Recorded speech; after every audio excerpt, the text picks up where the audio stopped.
Kippourim, nous venons de rentrer dans une nouvelle année après Rosh Hashanah et j'ai envie de vous parler d'un petit livre très important et très sympathique d'ailleurs, le livre Aux portes de Jérusalem.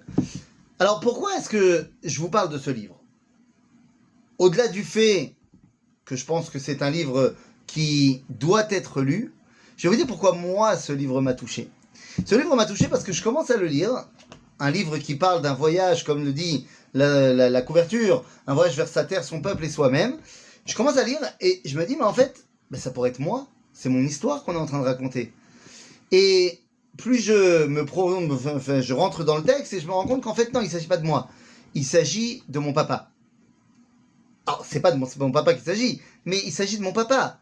Il s'agit de quelqu'un qui est plus vieux que moi, au moment où il décide de venir, qui ressent la responsabilité d'une famille à construire, et qui se pose la question, lui qui est chirurgien dentiste, qui se pose la question, mais est-ce que ma vie, mon avenir, celui de mes enfants, n'est pas là où on a toujours rêvé qu'il soit?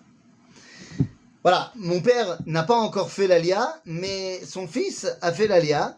Et dans ce livre qui est un roman, je retrouve en fait tous les questionnements qui étaient les miennes, toutes les questions qui étaient les miennes, tous les questionnements qui étaient les miens, avant, pendant et au début de mon Alia, pour petit à petit arriver aux portes de Jérusalem, aux portes d'une certitude d'un chemin qui est celui qui est le bon chemin. Voilà, je vous invite à lire ce petit roman, il se lit tout seul, et je pense que toute personne qui a fait l'Alia se reconnaîtra dans ce livre, et tout celui qui pense à la faire se reconnaîtra dans ce livre en devenir, et celui qui ne pense pas encore, qu'il lit ce livre, il commencera à penser. À bientôt les amis, Shabbat Shalom.